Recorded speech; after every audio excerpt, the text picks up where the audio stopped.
Have a seat. Have a seat, sir. Take it. I'm just trying to be nice. Nice is with actions as well, right? I will compose myself properly, sir. And I would like to apologize to everyone in the court. I'm sorry. I'm trying to. I'm innocent. I am innocent.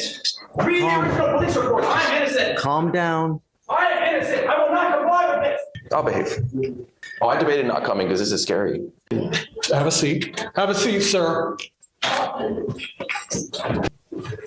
This guy walked into court and decided his best legal strategy was a full-blown tantrum sprint towards the judge. Not only did it make zero sense, it somehow made him look more guilty and less stable in under 10 seconds. By the time security got to him, his shirt looked like he had been through a backyard wrestling match. For the record, chasing a judge is a great way to turn one charge into 3, including contempt and possibly attempted assault depending on how close you get. So what do you guys think? Was this a mental break or just a man-child with zero self-control? Let's go ahead and dive in. I can't handle paper? Are you joking? I'm getting sued over John Disso. Look at the paperwork, John Disso. Can you mind staying on? Sorry. I'm so sorry, sir. I don't know. I'll behave. I'm sorry. Oh, you tried to smile a little bit. Oh, I saw that. You know what I say about composing? Okay, sorry. I'm just trying to be nice. right. But nice is with actions as well, right? I will compose myself properly, sir. And I would like to apologize to everyone in the court. I'm sorry. I'm trying to. Stephen, just No. Can I say so? I'm not trying to be nice. You know, first like this. I'm innocent. I am innocent. Read the original police report. I'm innocent. calm down. I am innocent. I will not comply with this. If I may, are you good in there? I'm gonna let him out. I just need him to calm down and he's trying to do whatever he wants to do. Whatever, you know? No. I want to let him out today. Let's just give him another 30 minutes. Just give him 30 minutes and then hopefully we can. Hey, can we bring him out, you think, or no? Steven's back there? Okay, yeah, do you mind? Did my guy calm down? He came out here with the lack. Yeah, I was here when he came out and he was, I'm innocent. At least he has his clothes back on. Did I check on him? No, I assumed the bailiff had that on his shoulder back. What they say about assumptions, huh? Yeah.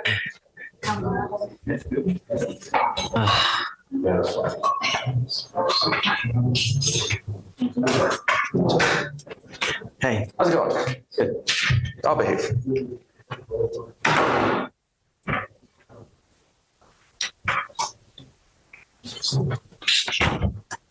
all we want you to do, Mr. Rabode, is give your side to Mr. Slider. Okay, he will help you work with this case so it can get the best result possible. Okay, understand that we don't appreciate when people come from over there all the way over here, because it's very possible that I didn't even see that you were here. I'm sorry, I didn't mean to sneak up on you. I'm sorry. The problem is that not everybody is as nice as you. What happens if someone comes and tries to attack me here? You know what I mean? I'm sorry if that's ever happened. So that's why it scares me. Okay. You come up this way. I didn't even see you until Steven looks at me and starts darting this way. I didn't even see you, and it scared the crap out of me. Well, I'm sorry. I didn't mean to scare you, sir. Okay. It's okay. And look, I don't think you mean any ill will. Otherwise, you wouldn't be here, right? But Oh, I debated not coming because this is scary. Like, it's scary being here. I don't like being here. what I meant was, if I thought you meant ill will, I would already have you in jail. Okay. Right. I appreciate you not locking me up. Thank you. Of course not. I don't want to lock you up. I don't want to put you in jail. I don't want anything bad to happen to you. Just understand, we have a certain way that we handle things here, right? May I say something? I don't say anything. Not about the case. It's not about the case. I just want to say, and it's in the paperwork, I've already been in jail over this. I've been put in jail over the weekend. I have the paperwork from the first time I went to jail. And, you know, I'm kind of curious why I went to jail, because I didn't do anything. I'm going to let Mr. Slider explain that to you, okay? So just be wary that all I need you to do at this point is stay in contact with him. I'm going to waive the appearance for the next time. You don't have to come here. Okay? All I'm asking you to do is stay in contact with him. If he comes back to me though and tells me he can't get a hold of you, I will issue a warrant. And I'm going to tell you, I will not give you any more PR bonds. So all you have to do is stay in contact with him. And if you do, good things will happen for you. And one more thing, don't pick up any new cases. I'll try not to. I won't. I don't think you will, but just remember, not everybody's patient, okay? Anyways, all right. Okay, Thank you, Judge. all right, please. Mr. Road, best of luck to you, sir. Thank you. For sure. I reserve all my God-given rights. I waive. Let me let you in on the secret. This dude really tried to plead his innocence by charging at the judge, like that's ever worked in the history of law. It's not a courtroom strategy, it's a fast track to getting tackled and probably hit with a contempt charge before you even hit the floor. His shirt looked like it went 12 rounds with gravity, and whatever point he was making evaporated the second he crossed that line. So here's the question, total mental break, or just a guy who thought courtroom logic didn't apply to him? I'm not representing myself. I am myself. Your appearance? Good morning, Judge McNally. Cezanne Barta, P65425 on behalf of Bank of America. Your name, sir? I, Patrick Shanley, am before this court by special appearance. Hang on, Without waiving hang on. any rights, Mr. remedies, or Shanley, Mr. defenses. Shanley, I am not waiving defects of services, nor am I submitting to the jurisdiction of the court or the alleged plaintiff I didn't in this ask you. cover of law action. I didn't ask you that. I asked you- reserve all my God-given rights. I waive. Let me let you in on the secret. I'm going to listen to you, but I'm not going to play games. I asked you for your appearance. I read your briefs, period. I didn't ask you to go on like that. Don't do it again. But you can proceed on your motion to dismiss counterclaim. Congratulations, Mr. Shannon. That's the first time I've used that goal in years. Go ahead. Your Honor, I'm hoping this ends today. There are two motions before you. One is to quash the matter against Weber and Olsey and the 5 named defendants from my office. I believe the last time you were here, brother counsel, Mr. Werber, that was here, he advised me that you told Mr. Shanley that he needs to hire an attorney because he was treading on some dangerous water. And he has not hired an attorney. Well, I didn't say he needed to. I strongly suggested Yes. that he do that. Because he was treading on some dangerous water in the claims that he's making. We're asking for the matter before Weber and Olsey and the 5 named attorneys to be dismissed at this time, Your Honor. If you don't mind, I'd like to take the motion to dismiss the counterclaim first that was filed, and I understand there could be reason for confusion. Your office filed 2 separate motions. You filed a motion to dismiss the counterclaim, which focused on the claim that Mr. Shanley has against Bank of America as Bank of America being counter-defendant. And then you filed a motion to quash summons and dismiss 30 third-party defendants on the claim that Mr. Shanley has against the law firm Weber and Olsey's PLC, which really should have been, as you know, a third-party complaint, and then as against the individual lawyers that I already mentioned, which would include yourself, Michael Olsey, Michael Kirschenheiter, Jeffrey Werber, and Sandra Francis. So let's proceed first. I object. You can object all you want. Let's proceed with the motion to dismiss counterclaim. I object. I'm telling him I want him to argue that one first, Mr. Shanley. What are you objecting about, besides the fact you just want to get loud? I have my affidavit before you, the paperwork. That's what matters in this case. Mr. Shanley, I have 2 motions. I'm going to listen to what you have to say. I'm telling him I want him to first proceed with his motion to dismiss the counterclaim that they filed pertaining to your claim against Bank of America. Then after that is argued by both parties, he can go on to the motion to quash the summons and dismiss the third party purported counter defendants or third party defendants, both the law firm as well as the individual defendants. That's all I'm saying, sir. There's no reason to object about anything here. Go with your motion. Your Honor, our motion, we're going to rely on our written brief. However, I'm going to make it very short. He solely relies on. Yeah, this is peak sovereign citizen chaos. He's objecting like it's a reflex, not a legal move. These guys always pull the same stunt, refuse to say their name, claim the court has no jurisdiction, and then act shocked when none of it works. Judges aren't required to play along with legal fairy tales. There's decades of rulings saying these arguments are irrelevant and can be ignored on the spot. Honestly, he sounds less like a defendant and more like someone trying to unlock a cheat code that only exists in his head. Let's see how deep into delusion he goes next. That verification was not met by Bank of America, but Bank of America did validate. I object. He can't speak for a fiction. Sir, one another courtesy. You will have an opportunity to respond to whatever he has to say when he's done, okay? Be glad to give you all the time you need. Go ahead. Your Honor, Bank of America is not considered a debt collector, and the FDCPA only pertains to debt collection companies. So the FDCPA does not apply to Bank of America. And his sole claim is that there's a violation of the FDCPA.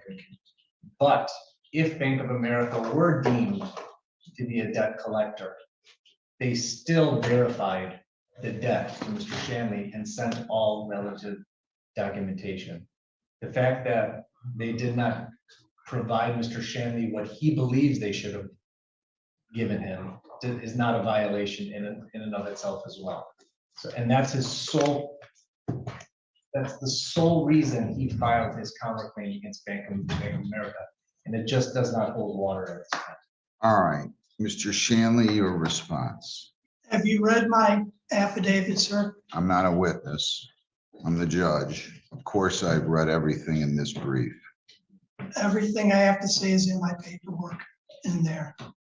So here's what I'm left with. On July 21 of 20, it appears to the court that the defendant counterplaintiff entered into a contract with plaintiff counter defendant Bank of America. Also, the claim is that Bank of America failed to validate the account. The court is going to rule in favor of Bank of America and dismiss the defendant slash counter plaintiff's counterclaim versus Bank of America for the following reasons. Bank of America is a creditor. They are not a debt collector, and they're not subject to the FDCPA. Therefore, as such, we failed to state a claim upon which relief can be granted, and their motion is granted pursuant to MCR 2.116C8. Moreover, there's documentation attached to the counter defendant's response that indicates that one of the lawyers. Your Honor, I've submitted my affidavit, which rebutted their Bank of America. My paperwork reads for itself. All that other stuff was hearsay. I have this affidavit. Are they gonna rebut my affidavit? Okay. Do you have any response to that, counsel? No, Your Honor. Your affidavit talks about you're not an artificial person. Affidavit of status of Patrick Allen Shanley, right? What are they supposed to rebut in here? You're referring to to the affidavit attached to your motion to dismiss, supported by affidavit of Patrick Yes. Shanley? Okay. All right. Well, you guys can have a seat. I've told you, Mr. Shanley, they don't have to produce a contract. They don't have to produce a written contract. When you use the credit card, the contract is formed, period, plain simple. And then you're subject to the terms and conditions of the credit card agreement. Now, that concludes this hearing. You wanted to move for sanctions. What do you have to say about that? This guy's acting like signing up for a credit card was some kind of government trap, like he accidentally joined a secret agency instead of just buying sneakers on credit. Sovereign citizens love to play the I never consented card, but spoiler, using the card is consent no matter how many fake legal buzzwords you throw at the judge. Courts aren't confused by this, they've seen it, ruled on it, and moved on, while these guys are still quoting fake clauses from 1993 fax scams. He's not being oppressed by the system, he's just allergic to paying bills like an adult. Your Honor, other than the time and effort that has been put into this matter in responding, there's another case coming down the pipeline. I don't know if Mr. Shanley's been served with that case. It's another Bank of America case.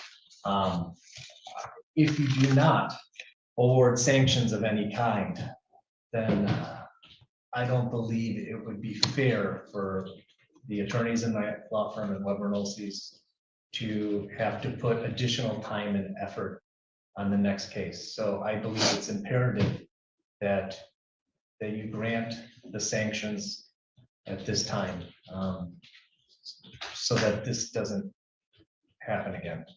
Mr. Shanley? Your Honor, the last time I was here, you lectured me on that I should Get a lawyer. get a lawyer and pro se. Okay, I'm not doing this pro se. I'm not representing myself. I am myself. All right. I have an affidavit there that rebuts Bank of America's claim. It's in my paperwork.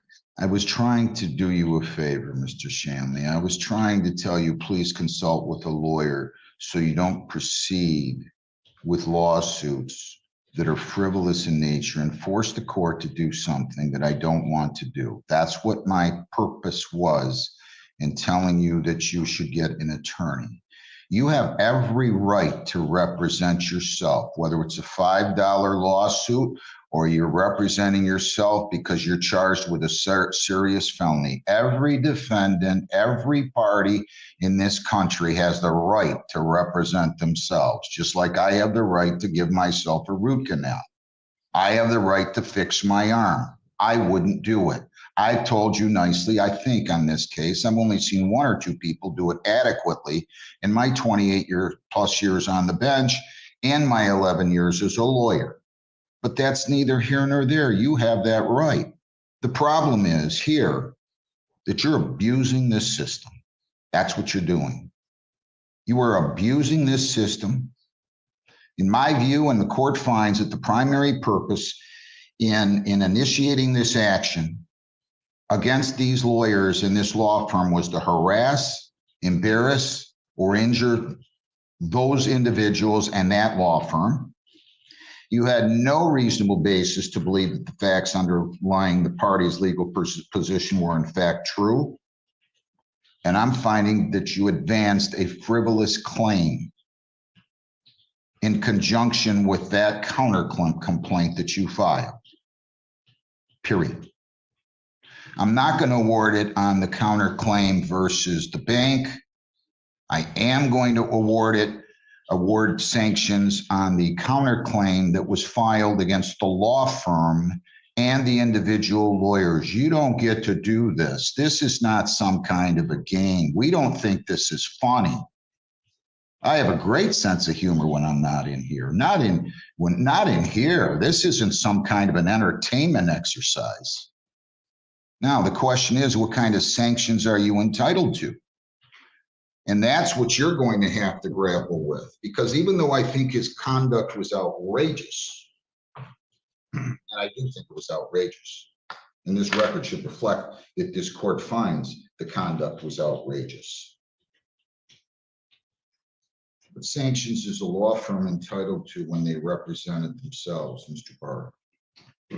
Did you go out and hired another law firm and paid them $400 an hour, a very experienced law firm? Would have no difficulty in awarding recoupment of those attorney fees. The question is, what kind of reasonable attorney fees is one entitled to?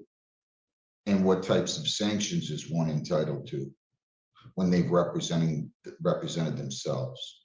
So here's what you're going to do, please.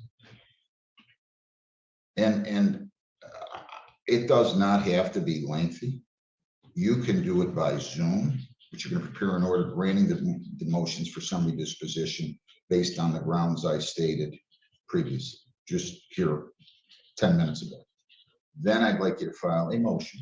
It doesn't have to be lengthy, but you're going to have to set forth what sanctions you believe that you're entitled to. To the extent that you believe that you're entitled to attorney fees, the law firm can set forth how much time was expended, what their hourly rate was, and why those attorney fees would be reasonable under the circumstances. But I have to tell you, I'm going back to whether or not it's appropriate for a law firm to collect sanctions that's representing itself on a frivolous action that's filed against it. My gut says it should be. My brain says I don't know that it can be, for the reasons stated. I object. I know. It's okay, you can appeal. I'm not always right, Mr. Shanley. Your Honor, I have two We have an established Proposal. jurisdiction. All right, listen, I don't want to hear it. You can take all this transcript and go to a reviewing court. Yeah, if this clip proves anything, it's that sovereign citizen logic doesn't just fail, it backfires spectacularly. This guy didn't challenge the system, he turned his court date into a one-man fantasy convention with zero exit strategy. There are actual legal opinions that describe these defenses as patently without merit, which is lawyer speak for please stop wasting our time. And the wildest part is that some of these folks genuinely believe courtroom rules don't apply to them until they're the ones being escorted out in cuffs. So what do you guys think? Are these cases just a sideshow, or do they actually hurt the system by clogging up real dockets? Drop your thoughts below, and as always, thank you guys so much for watching, and I'll catch you in the next one.